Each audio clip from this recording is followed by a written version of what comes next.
So, what is your name? My name is Teddy Safori Addi, Member of Parliament for Ayensuano constituency. Okay, and where are you from?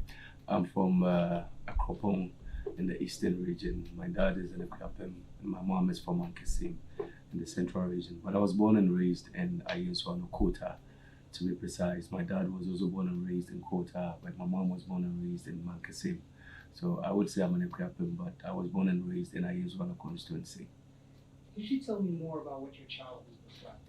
My childhood was a beautiful dream, but I grew up in the village, and I didn't have an opportunity to experience what life was for. Children in the city because we were very deprived. We didn't even have access to electricity. It was difficult to even have access to education during that period. But I just had one beautiful vision. My aim and my vision was that one day I was going to take up a leadership position, go back home, and be able to assist and help them. And I think that's what I'm doing at this very moment.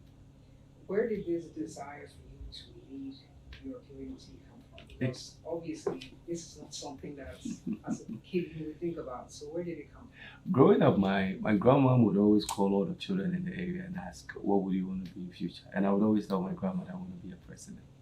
I want to be a president. I want to be a president.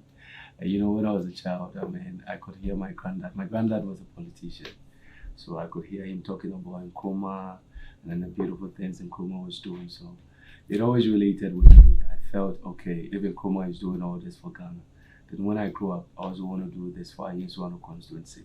If I'm able to do it very well for the people of Ayensuano constituency, then I'll continue to do it for the people of Ghana. So, basically, that's how I developed that passion. And I could see the suffering we're all going through because it was then difficult to even have access to exercise books. But I felt we all deserved it because we're not different from children in the city. So I felt if we could have policies right and we could do things to change the lifestyle down there, it could make a big difference. So, it gave me that passion and drive. What type of child were you in class or in school? I was an average child. I must be honest with you, but I kept growing as I kept growing from class to class. And each stage of my life had its own steps to take. And I would say I was an average student, but I was very determined. And I always had leadership roles in every school I attended. I completed equipment secondary school as a boys entertainment prefect. As far as GSS, I was a school prefect, but I was an average student, but very hardworking, very, very intelligent. I would say yes, I had access to formal education, but when it comes to natural knowledge, I was the best.